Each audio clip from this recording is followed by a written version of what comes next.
नमस्कार साथियों, मैं हूं सौरभ जैन। आज पुनः आपके सामने एक नया वीडियो लेकर के प्रस्तुत हूं। आज की वीडियो में हम MTL प्रोडक्ट के बारे में चर्चा करेंगे। MTL को हम मिड टर्म लोन भी कहते हैं। मिड टर्म लोन इसलिए कहते हैं क्योंकि यह लोन उस कस्टमर को दिया जाता है या उन कस्टमर्स को ऑफर किया जाता है जिन कस्टमर्स के ऊपर पहले से ही प्रगति लोन चल रहा हो। मिड टर्म लोन देने का उद्देश्य है सदस्य की आपातकालीन परिस्थितियों में उनके व्यवसाय में होने वाले नुकसान से उभरने के लिए, उनके व्यवसाय में और पूंजी डालने के लिए कस्टमर इस लोन का उपयोग कर सकते हैं ताकि वो अपने व्यवसाय को फिर से बढ़ा सके और उसे कहीं पर भी भटकना ना पड़े। इसलिए हम MTL लोन देते हैं। हम कस्टमर्स को 10,000 रुपए का दे रहे हैं जिसमें 12 महीने की EMI होगी। ब्याज दर होगा 24.50%, जो कि हाशमान पद्धति पे होगा। यानी कि जैसे जैसे कस्टमर EMI बढ़ती जाएगी वैसे वैसे उसके ऊपर आउटस्टैंडिंग प्रिंसिपल यानी कि बकाया मूलधन कम होता जाएगा। बकाया मूलधन कम होगा तो उस पर जो लगने वाला ब्याज है वो भी कम होता जाएगा। इसलिए इसे हाशमान पद्धति का ब्याज भी बोलते हैं।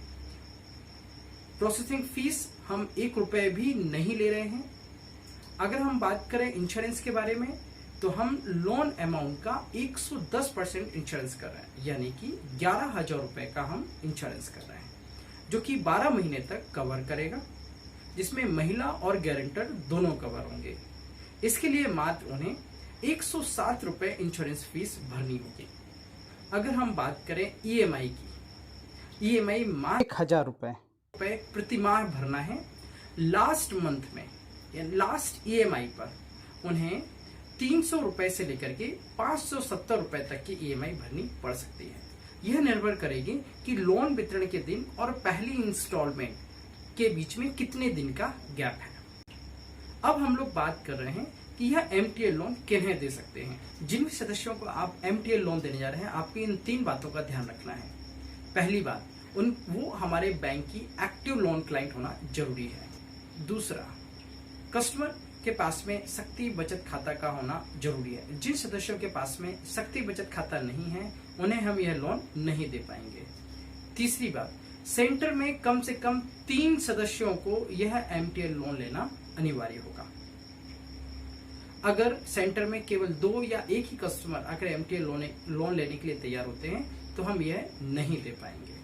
अब हम बात कर रहे हैं किन्हें हम यह लोन नहीं दे सकते हैं। जिन सदस्यों के ऊपर 29 फरवरी या उसके पहले का OD पड़ा हुआ है तो ऐसे कस्टमर्स को हम लोग यह लोन नहीं दे पाएंगे। दूसरा, जिन कस्टमर्स के ऊपर पहले से ही MTL लोन है, ऐसे कस्टमर्स को हम लोग दोबारा MTL नहीं दे पाएंगे। तो यदि आप किसी कस्टमर को यह MTL लोन देने के लिए जा रहे हैं तो आपको कुछ बातों को जान लेना चाहिए। पहली बात, MTL लोन का जो सोर्सिंग होगा वो M-Care वेब पोर्टल के थ्रू होगा। दूसरी बात, सदस्यों के सेविंग अकाउंट से वर्तमान लोन की मार्च, अप्रैल, मई महीने की किस्त की राशि जो है बैंक उनके MTL लोन अमाउंट से डिडक्ट कर लेंगे। इसके बाद में ही लोन अमाउंट उनके खाते में ट्रांसफर किया जाएगा।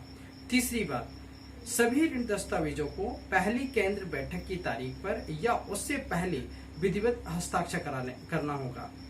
ऑनबोर्डिंग के दौरान ग्राहकों को लोन शर्तों के बारे में जानकारी देना जरूरी है। चौथी बात, eKYC मोड के माध्यम से फील्ड ऑनबोर्डिंग प्रक्रिया को समाप्त कर दिया गया है, यानी कि अब आपको आइरिस करने की जरूरत नहीं है। पांचवी बात आपको ध्यान रखना चाहिए कि M-Care एप्लीकेशन में BMHP, verification stage 1, group create करना, सर्विस स्लॉट क्रिएट करना, सर्विस पॉइंट क्रिएट करना की कोई आवश्यकता नहीं होगी। यह आप इसे स्किप कर सकते हैं। तो सेंटर मैनेजर को किस तरीके से M-Care में ऑन बोर्डिंग से डिसबर्समेंट तक का प्रोसेस करना है, तो सबसे पहले सेंटर मैनेजर को ऐसे कस्टमर्स को आइडेंटिफाई करना होगा जो कस्टमर यह लोन लेने के लिए रेडी हैं। ऐसे कस्टमर्स का डिटेल उसे ट्रांजैक्शन ऑफिसर को देना होगा। Transaction officer M-Care web portal पर जाकर उनका बैच क्रिएट करेंगे। फिर सेंटर मैनेजर को टैप सिंक करना होगा। टैप सिंक करने पर सारे कस्टमर उसके टैप में दिखने लग जाएंगे। अब सेंटर मैनेजर को हर एक कस्टमर का मोबाइल नंबर और कुछ मैंडेटरी फील्ड होंगे, उन्हें फिल करना अनिवार्य होगा। इसके बाद में सीबी इंक्वायरी करना होगा। इसके बाद में ब्रांच मैनेजर को बीएमएचवी स्किप करनी होगी और फिर टीबीडी रेज करना होगा। आरएम को या ट्रांजैक्शन ऑफिसर को वो टीबीडी अप्रूव करनी होगी। अप्रूव करने के बाद में वेरिफिकेशन स्टेज 1 आएगा। वेरिफिकेशन स्टेज 1 को आपको स्किप करना होगा। आपको ग्रुप क्रिएट करने की आवश्यकता नहीं है, सीधे ही आपको रैप 1 रैप 2 का चुनाव करना होगा। फिर आपको सर्विस स्लॉट, सर्विस पॉइंट को क्रिएट करने या उसे मैनेज करने की आवश्यकता नहीं है, क्योंकि यह एमटीएल लोन हम उन कस्टमर्स को देने जा रहे हैं जिनके ऊपर पहले से यह लोन चल रहा है। इसके बाद हमें सेविंग अकाउंट को वेरीफाई करना है। वेरीफाई होने के बाद में हम कस्टमर्स के लोन डॉक्यूमेंट्स को डाउनलोड कर सकते हैं। डाउनलोड करने के बाद में हमें लोन डॉक्यूमेंट्स को अच्छी तरह से चेक कर लेना चाहिए। वेरिफिकेशन स्टेज 2 होने के बाद में 3 महीने का ईएमआई डिडक्ट होगा और जो अमाउंट बच जाएगा वो अमाउंट उसके खाते में ट्रांसफर कर दिया जाएगा। अब हम चेक एंड कंट्रोल्स के बारे में बात करते हैं। जिन कस्टमर्स को हम एमटीएल लोन देने जा रहे हैं उनके डाटा में या फिर गारंटर के डेटा में हम किसी भी प्रकार का परिवर्तन नहीं कर पाएंगे, यानी कि प्रगति लोन में जो गारंटर है वही एमटीएल लोन का गारंटर होगा। दूसरी बात, एक मोबाइल नंबर को अधिकतम 2 कस्टमर के ऊपर ही मैप किया जा सकता है। तीसरी बात, नामांकन के दौरान सेंटर मैनेजर को मोबाइल नंबर और कुछ आवश्यक फील्ड होंगे उसे भरना अनिवार्य होगा। चौथा, हमें कस्टमर को एजुकेट करना है कि जिस दिन हम उन्हें लोन देंगे उस दिन ओटीपी के माध्यम से उनका मोबाइल नंबर वेरीफाई किया जाएगा, तो उस दिन अपने साथ मोबाइल साथ में जरूर लेकर के आए। पांचवी बात, एमटीएल लोन के साथ में रिन्यूअल या फ्रेश लोन नहीं बांटा जा सकता है। छठवीं बात, सीबी जांच करने के बाद में ही उन्हें लोन दिया जाएगा। यदि कोई कस्टमर सीबी में रिजेक्ट हो जाता है तो उसे डिविएशन अप्रूवल के साथ में लोन बांटा जा सकता है।